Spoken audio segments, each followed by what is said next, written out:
thought, why do you want to do this to me? How can you do this to me? You know, you agonize over it.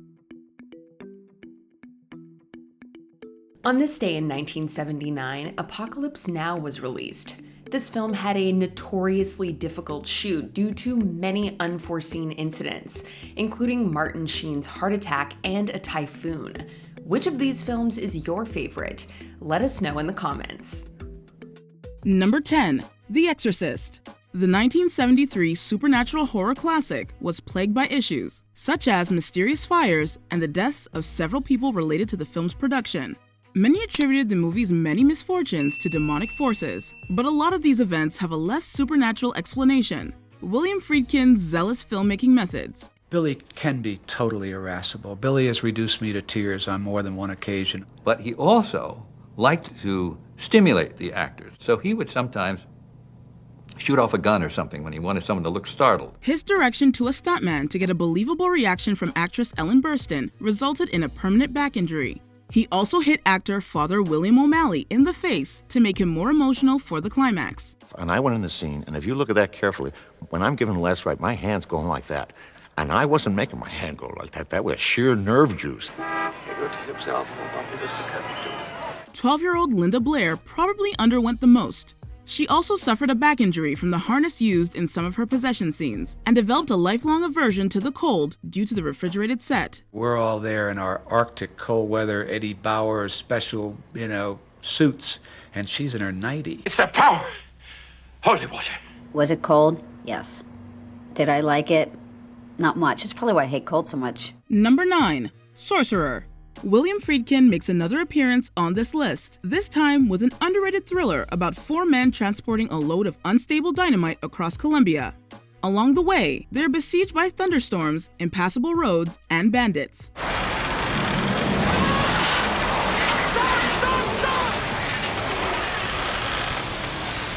The location shoot in South America took almost a year and left the director and several others sick with malaria.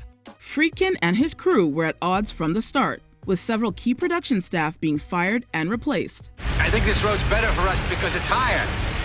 You take this one. No, you don't understand. This road is too low. It goes through the swamp. It's too much mud. The movie's most memorable, costly, and dangerous scene to shoot involves the truck of dynamite crossing a wavering and precarious rope bridge. At one point, the bridge had to be completely rebuilt and the scene reshot at a cost of $3 million. Hey, Patty, we're sitting on double shares. 20,000 apiece. No way they're gonna make this bridge, I'll tell you that. Number 8. The Evil Dead. Given that writer-director Sam Raimi and his crew had a minuscule budget, the people behind this cult classic had to do without comforts like heat, plumbing, or adequate medical treatment. Nobody can conceive of actually how this movie got made because we all lived in one house, like 20 of us, on cots, with a guy who couldn't cook cooking meals for us. The cabin featured in the movie was not only the primary shooting location, but it was also where all 13 crew members stayed during the shoot.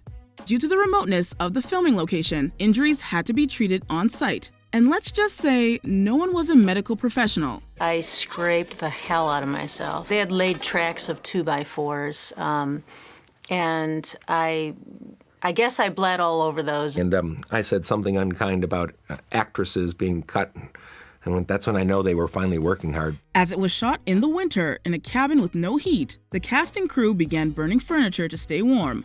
Honestly, making The Evil Dead sounds more like a season of Survivor than a movie shoot. We supported each other and, just made the best of it. I think I have some legitimate scars from stuff. I know Bruce does. Number 7. The Shining. Honestly, the behind the scenes of The Shining would make a good Stephen King story all its own.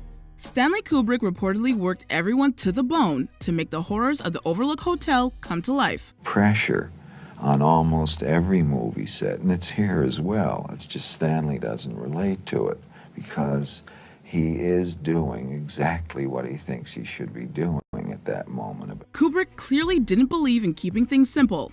Excessive rewrites frustrated his actors. Complex and expensive set pieces, such as the blood elevator scene, made retakes costly. While actor Jack Nicholson wasn't exactly the director's biggest fan, Kubrick's most notorious behavior was leveled at actress Shelley Duvall. Killing ourselves out here, and you've got to be ready. I am too. I'm standing Should we right play by mood the music? door.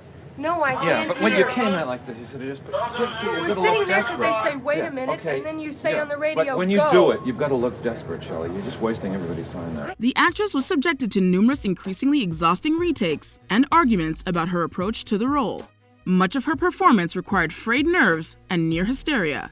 Her very real stress-induced hair loss seems to suggest some of it was real. It's because he pushed me, and it hurt. And I resented him for it. Number 6. Deliverance. This controversial 1972 adventure thriller was not a priority for Warner Brothers. In fact, it's alleged the studio refused to fully fund it in order to kill its chances of being made. It was tricky planning, but then they all flirted with constant danger during the entire picture. Undeterred and uninsured, director John Boorman responded to this cost-cutting by having his 4 leading actors do many of their own stunts. These included potentially dangerous river rafting and cliff scaling. It was a big physical commitment because these actors, in order to get the veracity that was so important to the story, and it was an intensely dangerous situation, they gave that total commitment. Sequences that took place on the raging Chattooga River put the actors at risk of drowning several times. Not even one of the biggest stars of his day, Burt Reynolds, was exempt from the hellish experience of deliverance. He was almost killed when he insisted on performing a stunt where he sailed his canoe over a waterfall. What are we gonna do, Lewis? You're the guy with the answers. What the hell do we do now?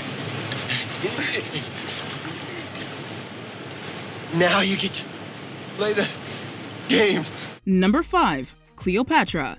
Few movies capture the grandeur and folly of old Hollywood epics like Cleopatra. Originally envisioned as a more modest production, the budget ballooned once Elizabeth Taylor signed on. You will kneel. I will what? On your knees. Progress was slow and expensive, with several holdups caused by labor issues, actors dropping out, and Taylor's various illnesses. In the middle of the shoot, the original director, Ruben Mamoulian, was fired, and Joseph L. Mankiewicz was brought on to direct and rewrite the script. Spiros Skouras pressured Mankiewicz to begin filming immediately. The Fox president needed footage to show board members that progress was being made. But Mankiewicz hadn't even written half of the new screenplay. It would go on to become the highest-grossing movie of 1963. Despite this, the box office grosses couldn't overcome the massive budget. It was a big loss for 20th Century Fox and its replacement director, whose career stalled in its aftermath. Mighty and alone, the winds of destruction blow down upon thee. Number 4. Hell's Angels. Hollywood producer and impresario Howard Hughes' dogmatic approach to movie making made the 1930 war epic as innovative as it was dangerous. I want you to realize how important this is. The 7th Brigade has been ordered to go over the top in a surprise attack tomorrow evening at dusk.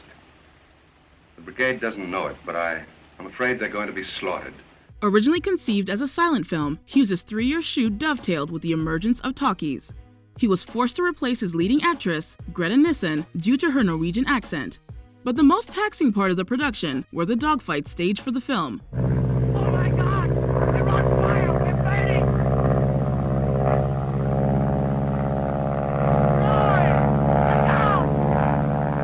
These scenes, capturing fighter planes in combat, led to the deaths of 4 people and numerous crashes.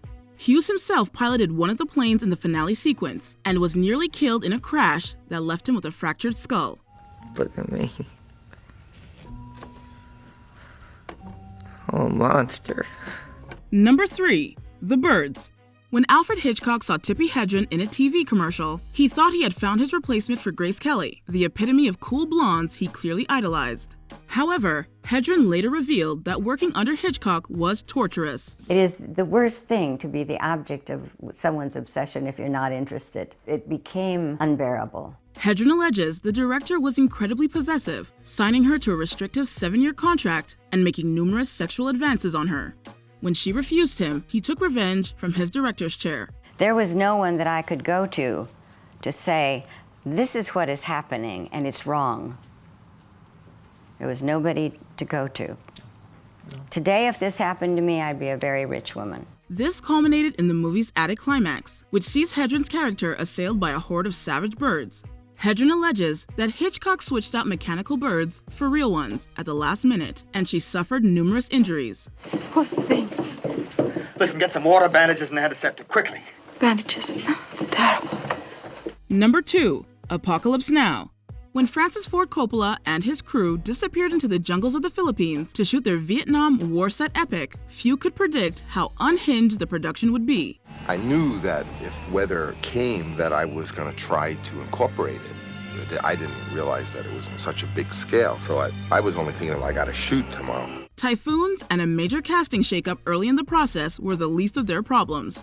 Reshoots and lead actor Martin Sheen's heart attack led to more delays and increasing costs. I really had a very close call, and I realized it's nothing that I can put into words. I just knew that if I wanted to live, it was my choice. If I wanted to die, that was my choice too. Actor Marlon Brando, who had enjoyed a career resurgence due to Coppola's The Godfather, was another problem. His fluctuating weight and friction with co-star Dennis Hopper made shooting their scenes nearly impossible. After missing several release dates, the movie wouldn't premiere until 1979, but its making became the stuff of Hollywood legend. The first concept that I feel got into their head was the idea of life and death. Number 1. The Wizard of Oz. My, people come and go so quickly here. Just days into shooting, Tin Man actor Buddy Ebsen had to be recast after the aluminum dust in his makeup suffocated him. Wicked Witch of the West actress Margaret Hamilton had to eat through a straw to avoid ingesting her toxic green face paint. Also, remember that snow in the poppy field scene? That's not snow, it's asbestos. Unusual weather we're having, ain't it? Changing directors at least 3 times, the movie set was just as toxic as the makeup. On top of her highly addictive studio-ordered pill regimen, Judy Garland was subject to abuse from the director and even the actors playing the Munchkins. It may be a joyous, family-friendly classic, but bringing the wonderful world of Oz to the screen was pure hell from start to finish. But just the same, all I kept saying to everybody was, I want to go home. And they sent me home. Doesn't anybody believe me? Of course we believe you, though. Did you enjoy this video? Check out these other clips from WatchMojo. And be sure to subscribe and ring the bell to be notified about our latest videos.